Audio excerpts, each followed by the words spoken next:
Welcome, red herring communists, to Geek Salad's Retro Movie Reviews from the Geek Salad Podcast. I'm Andy.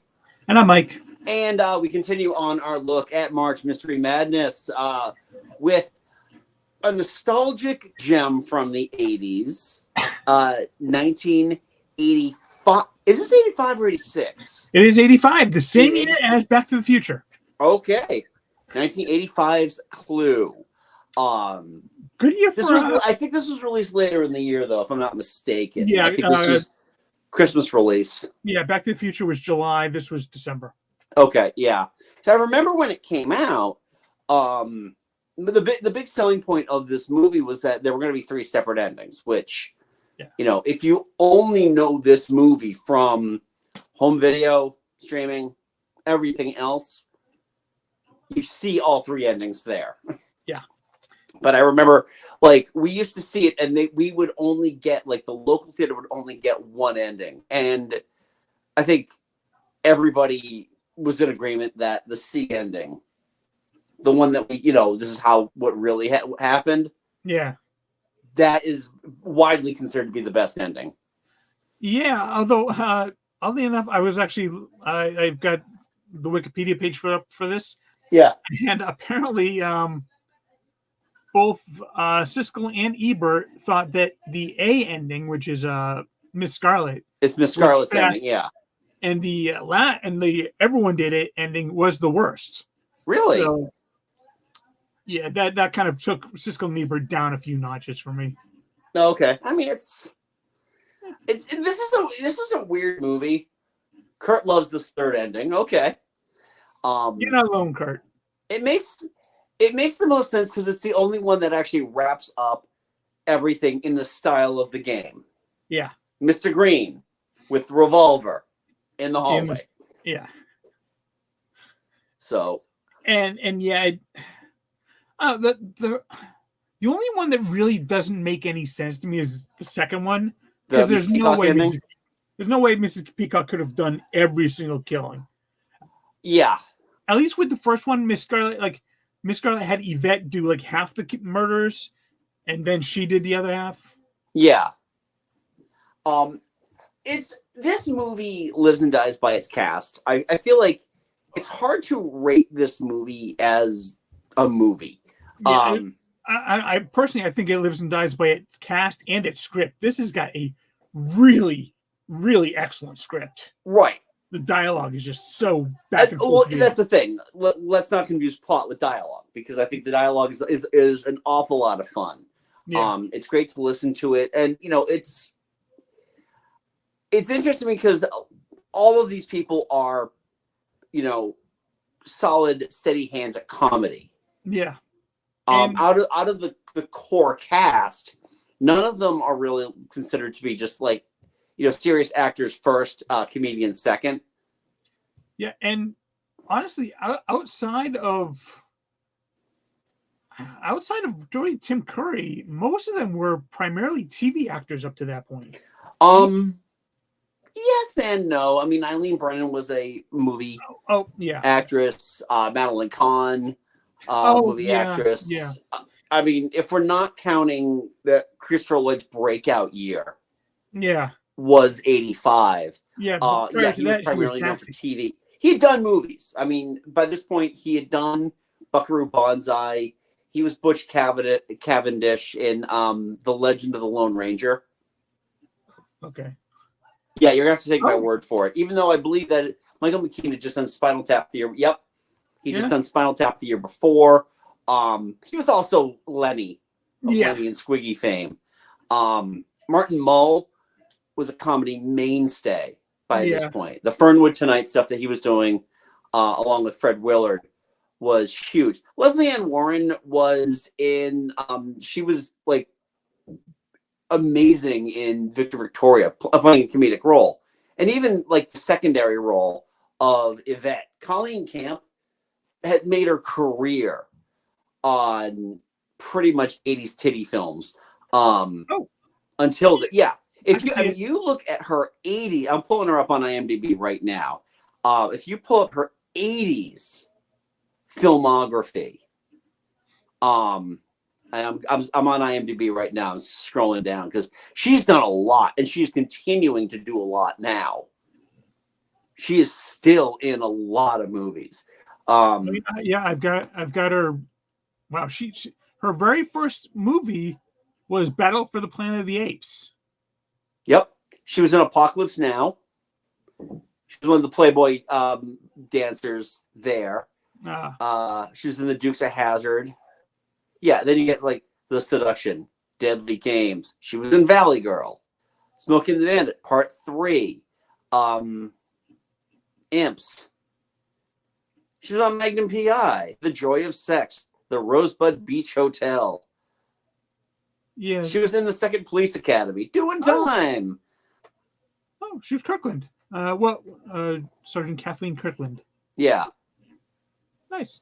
She's done a lot. She's been in a lot of stuff. Yeah, she came back for Police Academy 4. Came back for quite a few of them. I think she's actually in at least those 3. Oh, wow. She was in Die Hard with a Vengeance. Yep. Cool. Yeah. No, so she's done a lot of stuff. Yeah. And she fit in well with this, even though let's be 100% honest, she's eye candy in this movie. She's absolutely 100% eye candy in this movie. But, yeah, I mean, yes, but she also does play a pivotal role in the plot, so. Right. And I feel like that worked out well, especially bringing in secondary characters that aren't part of the game, in order to accomplish what they needed to accomplish. I mean, the MVP of this movie is Tim Curry, though.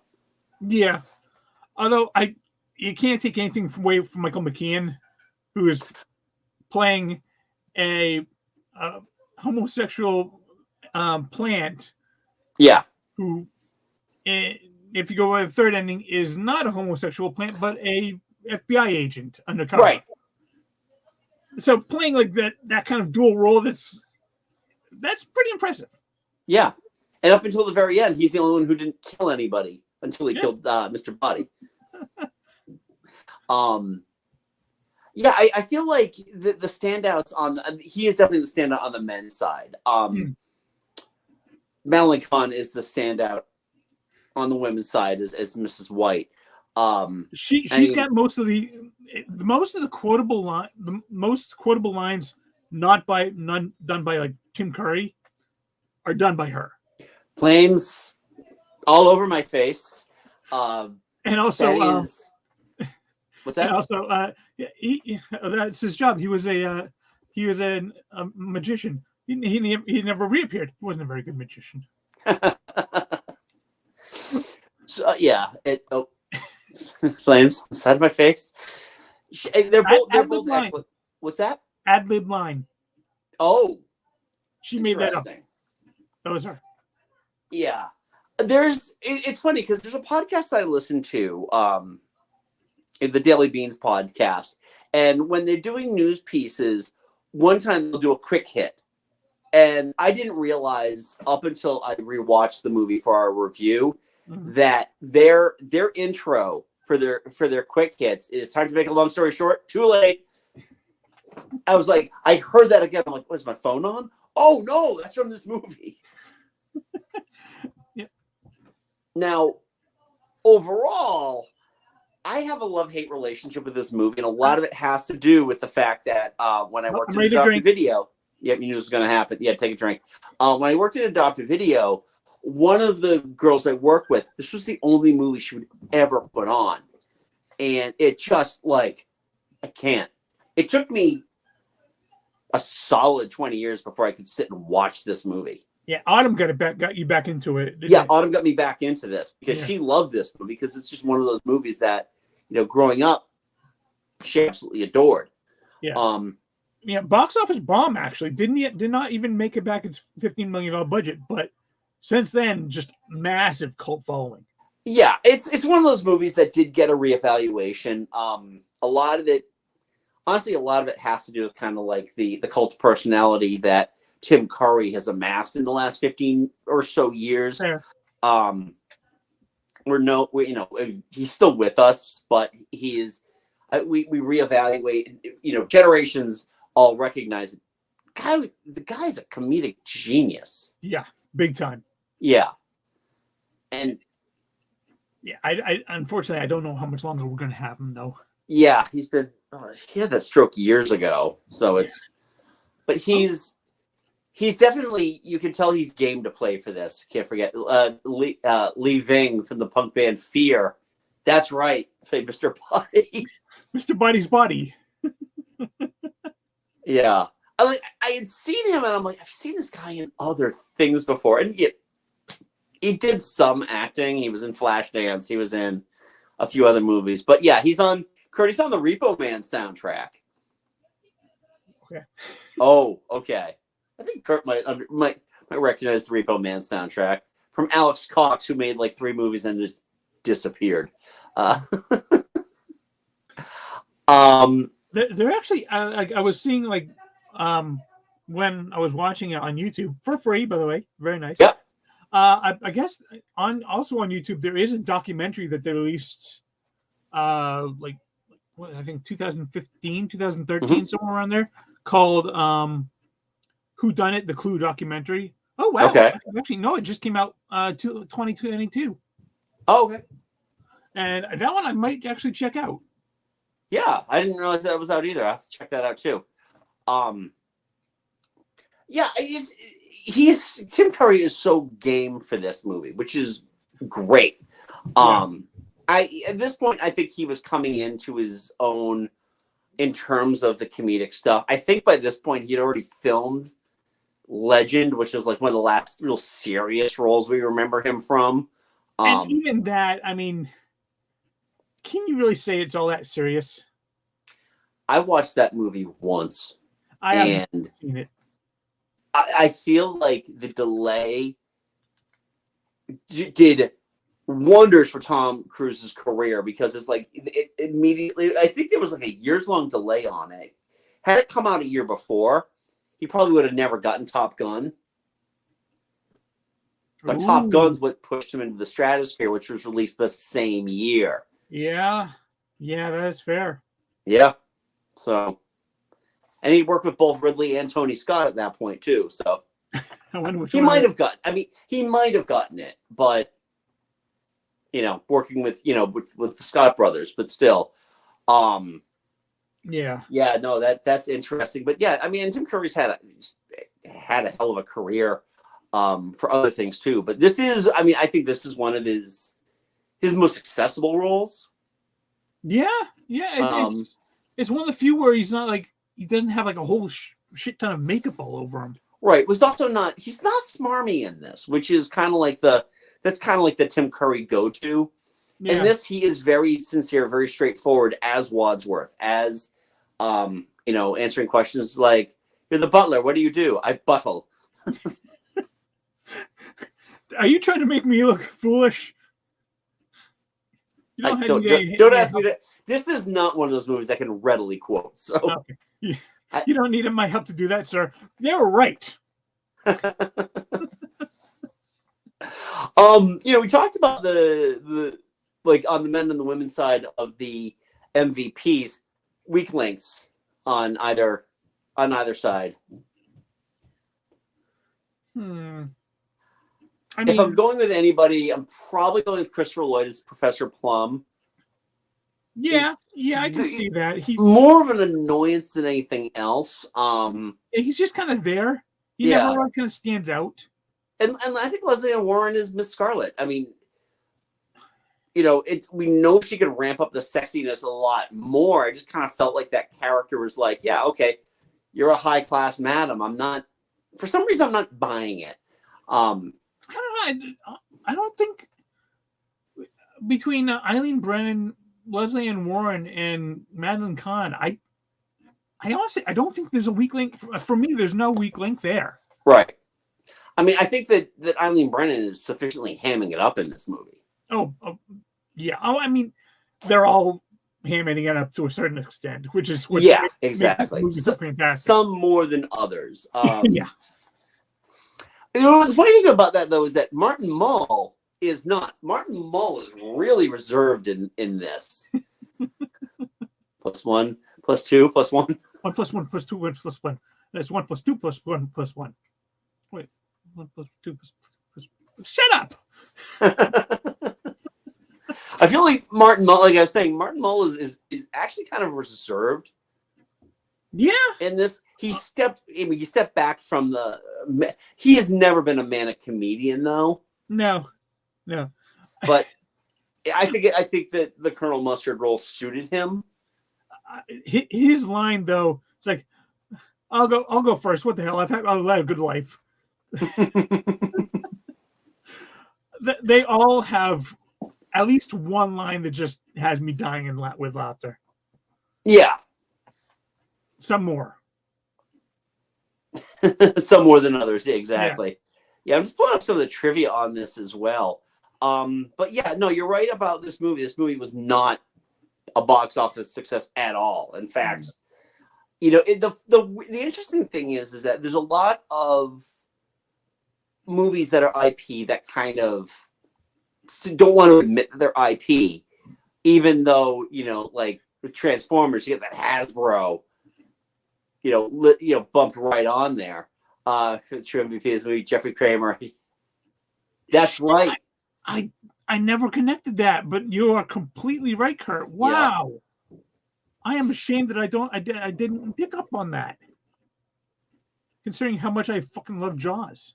Yeah, yeah, exactly.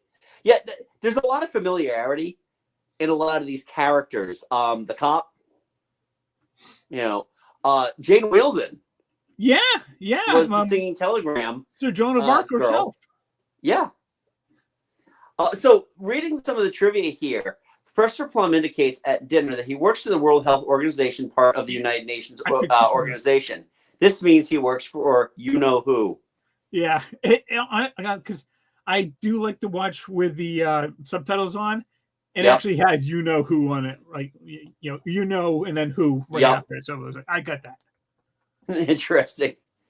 Yeah, just take a look, see if there's anything especially noteworthy. Tim Curry finds it to be one of his favorite movies.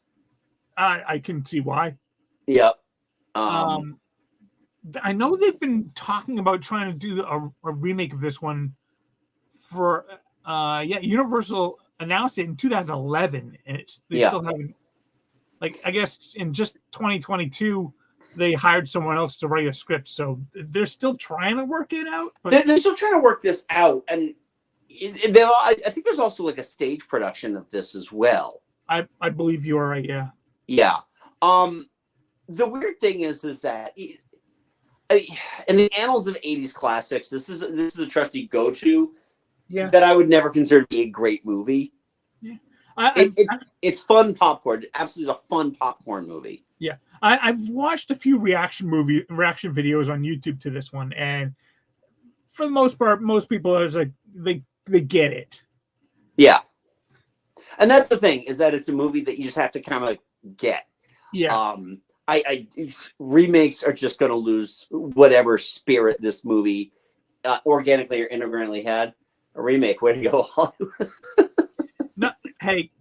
Not all remakes are bad, so. Okay. No, there's some decent ones. Yeah. But yeah, this movie is just, it sits in that weird space of reevaluated 80s bombs. When you think about this, you think about some of these movies that, even movies that we've talked about, you look, especially this era of the 80s, from 86 down to 80. You think about these notorious bombs that ended up becoming like beloved, even just like dumpster fire classics. Dune 84 is getting a reevaluation now because of the Dune 1 and Dune Part 2. It's getting its reevaluation now. Buckaroo Banzai is one that is getting that gets that reevaluation every few years. I have never seen Buckaroo Banzai. I have tried. I watched it once in high school because I had a friend who wouldn't shut up about it. We all got those friends. Yeah, we've all. I'm one of those friends from time to time. So By the way, go see Poor Things, folks. Go see Poor Things. I will not shut up about it. He won't. It's the best movie of last year, hands down. Better than that one with Paul Giamatti. Yeah. Oh. Honestly, the way I had ranked the 2023 movies, that Air was my favorite until I watched Poor Things. I'm like, oh, nope, new favorite. Air was a very, very good movie. I loved Air. But back to these 80s reevaluated movies. Remo Williams is getting, that's why I hear channels like the Movie Channel are important. The Movie Channel specifically. The Movie Channel and Cinemax were the two big ones because HBO carried the blockbusters. Showtime carried the blockbusters. But those two, like, mid-card, they came with the package if you subscribe to either one of those. If you subscribe to Showtime, you got the Movie Channel. If you subscribe to HBO, you got Cinemax. Up until 11 o'clock at night. You would get these movies that are now getting that type of Cinemax nostalgic reevaluation. You would also get some of Kurt's favorite movies too, or favorite, just I have to watch this again just because there's that I got a loose feeling here. I just like to touch with my tongue and get like that feeling for, oh look, Jim Cotta's on right now. Let's stand by those balance beams. Nothing. Yeah, exactly. Hey, we're in the middle of nowhere. Oh, look, a pommel horse. But yeah, that's the thing is that with Clue, I mean, I understand where critics of the day were coming from with this. I understand why audiences would not want to see this because it's the end credits have got the Clue cards. Yeah. And that's like, okay, they're not shying away from this. I think the last time I saw an IP movie that didn't shy away from its origins was Barbie. But everything else, as I mentioned before, Transformers movies have gone, out of their way. It's like, no, we're not toys. We are high tech, epic action. What's going on? I can't tell them apart. Shut up. Is this possibly the only movie that's beloved that's based on a board game? You were going to say that the Battleship came up, right? That was the only other one I can think of. I think you're right. I really think you're right. I mean, in terms of beloved movies, yeah, I do think you're right. I can't think of any other like beloved Parker Brothers games that, and we have Clue. We play Clue a lot. Now, Clue has changed a lot since this movie came out. You know, now they've got like, okay, well, here's the extra dice and the ghost of Mrs. White. And she'll give you clues. Really? They've changed the game now. So there's now Dr. Orchid. So they put another woman in the game, Dr. Orchid, who is more of like a lavender piece. So there's the plum purple, and then there's the lavender for Orchid. Dungeons and Dragons was a movie, but it sucked. Not Honor Among Thieves, my friend. No, the original one, yes. Is D&D really a board game? I mean, you can play it without a board. You can really just play it with your imagination. So right, exactly. Yeah. So what Clue has done now is that because we have Simpsons Clue, which is just straight up Clue with Simpsons characters. Yeah. We've got Clue, the true game, but with the updated rules, where they give you 2 dice. One of the dice has a magnifying glass on it, and if you roll the magnifying glass, the ghost of Mrs. White will give you a card, or you pick a card out of the ghost of Mrs. White thing, which is really what happens. We're not dealing with the supernatural here, and she will, tell you can look at another player's hand. There's a whole bunch of little extra things you can do. That's in the straightforward game. And then when you play Harry Potter, Clue has got if you roll, some of the rooms change. There are these 3 wheels built into the board where you can change the exit of the room. or the entrance in the wow. room. We have a Game of Thrones clue, which is like a 2-sided board. And yes, then there you are have to- whorehouses in it. But yeah, then you have to like fuck your sister, right? yeah, at some point, yes, I believe that is one of the things. Okay. Death by well, it was Carl Drogo with the melted gold in his throne room. Death by dragon bite. I'm still calling him Carl Drogo. It's been years, but still, he's Carl. But yeah, I mean, this is just it's one of those weird things that while it doesn't follow like the flow of the game, it is a lot of fun, very capery, very much a throwback to older movies, just with the more witty type of sardonicism that we were seeing in these movies. They also get away with a lot more in this than if they had gone back to the 60s or the 50s to do this. Yeah. There's a lot of sex talk in this movie. There's a lot of talk of betraying the country. Yeah. No, Communism is just a red herring. Yes. And don't forget, Dr. Johnny Fever comes in at the end. Yes. Howard Hessman and he's uncredited, by the way. Yeah. He's completely uncredited in this. And yeah, he's such a welcome presence in this, especially towards the end, it's pretty funny. Yeah. But just to introduce this character that we all recognize as being, Dr. Johnny Fever. I recognize that. Wait, they're introducing a new character now, and then that's when we know it's over.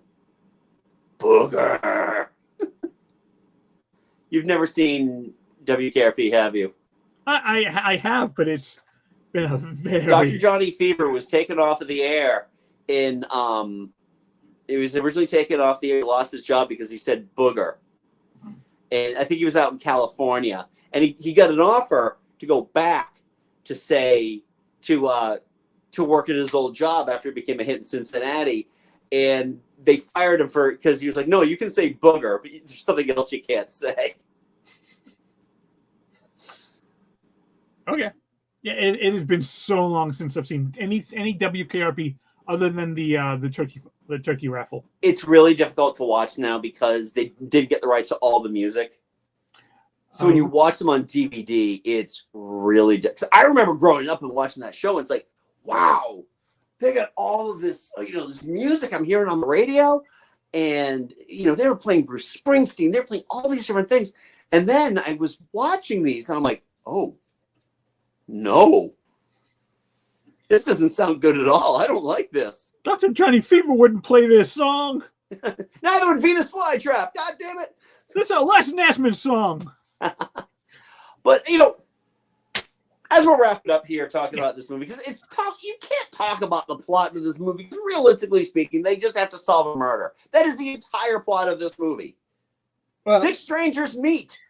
There's a dead body. People die. I do love and the final kind of wrap up after everyone's been killed, and they just they just see the dead body and they just walk off without even reacting. It's just they're so jaded at that point. Yeah. It's a fun movie. Again, yeah. Over an hour and a half, it flies by really well. It really amazing. I will say that it is very efficient with its time. And you know what? Like when they say, like when Tim Curry says, like at the very beginning, like the police are going to show up in like 45 minutes or whatever, it's pretty much spot on for when they actually do show up. Yeah, yeah. Which is pretty. That's impressive. I mean, yeah. Essentially, this movie takes place in real time. Yeah. Which is especially in the 80s, that's a feat of filmmaking right there. Oh yeah. To make it feel like that. I mean, it's not like they have like a clock going on underneath it, like there have been other movies that have done that. The crazy thing about this movie, as I'm thinking about it, Lynn didn't really have like that bang up career. I think that he did this. He did Nuns on the Run. My Cousin Vinny. My Cousin Vinny. That's right. He did direct My Cousin Vinny. But do you see what I'm saying, though? It's like all these, like, he does like these moderate comedy movies, but I don't really feel like he ever got like that big. Yeah, I'm looking at his filmography right now, and really, My Cousin Vinny is his biggest hit. I mean, Nuns on the Run is a funny movie. Yeah. But other than that, he did The Distinguished Gentleman with Eddie Murphy, which I don't. That was one of those movies that led to the first slide in his career. He did the Sergeant Bilko movie with Steve Martin, which. Oh, did he? Oh, yeah. That's terrible. Yeah, he did the Whole Nine Yards remake. Oh wait, no, sorry. I was thinking. No, he did the Whole 9 Yards. That might actually be his biggest hit. Yeah, Bruce Willis and Matthew Perry. Yeah, I was thinking about the Adam Sandler remake movie. Yeah, that one. Yeah. Oh, I just pulled up Whole 9 Yards. $106.4 million box office, but budget of 41.3. Oh wow. Hello. Wait, is that for Clue? No. That was the Whole 9 Yards. Oh, okay. And I just pulled up Sergeant Bilko. That was a bomb. Yeah, there's a reason why Steve Martin said that he spent most of the 90s writing.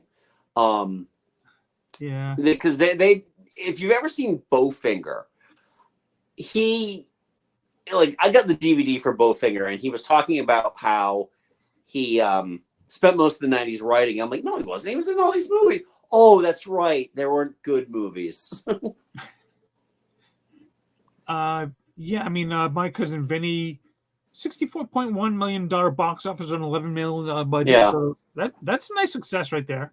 It is. It's also, buoyed by the whole did she or didn't she really win the Oscar for Marissa Tomei, such a staple for me as a kid.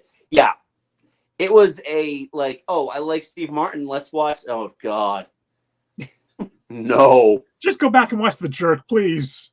And realistically speaking, when you think of Sergeant Bilko, the only thing I think of is when Roger Myers Jr. is talking about like all the characters that were stolen for animation, and he lists off Sergeant Bilko, Tomcat. Yeah, I went there. Yeah, but Jonathan Lynn, not much after this, and a story by John Landis, who is problematic at best at this point. Oh, yeah. And if you've listened to his Behind the Bastards episode, way more problematic than we knew. Yeah, I mean, even after that, when you're responsible for a triple murder, that is an issue. Yeah, it's probably the story. Like I remember I had the trailer for MST. Oh, well, there you go. The best Sergeant thing about Bilko was also released by Universal. So anyway. But yeah, no, that was Clue. I mean, it's tough to kind of put a rating on this movie because it's a reason why we go to the movies, right? You are not wrong, sir. Yeah. You know what? You can go for like the highfalutin best picture winners, or me, I just go for the fun movies. Yep. And it is fun. And it's now it's getting the audience. Well, now the last 20 years has been getting the audience that it was lacking back when it was released. So yeah. So and if you got an hour and a half, it's free on YouTube right now. Completely free. Which is fine with me. It's also on Paramount Plus, but did you have commercials in yours? I did, but I don't pay, I don't pay for YouTube like you do. Did you get commercials on yours? I did not. Nope. All right. I'm always curious about that because I know you pay for it. I don't know because when it says with ads or free with ads, I'm like, I wonder if he gets those anyway, just because it's the way they skirt the thing. But no, I did not get ads, and that's exactly why I paid for YouTube because I hate commercials. Yeah, I will say I didn't get a lot of ads. Oh, good. Yeah, I got 5 minutes in, and then I went like a full 45 minutes before I got another one. So anyway, that was Clue. Yep. So we want to know, what are your thoughts on this movie? I know, Kurt, thank you for watching. Kurt is a fan of this. If you like this movie, leave a polite comment below. Let me know what you thought. What ending, A, B, or C, did you feel was the better ending? Yeah. While you're at it, give this video a big thumbs up. It helps us in that algorithm because it's the all-important algorithm. Tell a friend. Get them to subscribe to Geek Salad as well. If you haven't done so, what are you waiting for? Subscribe. We do this every week. We are doing mysteries all throughout the month of March. Go back. Check out our best picture discussions. Check out everything we have in our archive, including the podcast that Mike and I host, Geek Salad, which is available wherever you get your podcasts. And the audio stream does show up here, so you can check that out. We have an episode coming out soon-ish. Mike, speaking of which, I will send you some clips this weekend. Cool. Thank you. And yeah, so we got all that going on. What else did I have to say? Oh, yes, if you want to follow us on the socials, we are at Facebook at Geek Salad Podcast and at Geek Salad Radio, on Twitter, on Blue Sky, and on Threads. So you can let us know. You can follow us there. We appreciate it. And until next time, I'm Andy. I'm Mike. Watch out for that dog poop, and we will talk to you later. Go forth and be nerdful. That's such a weird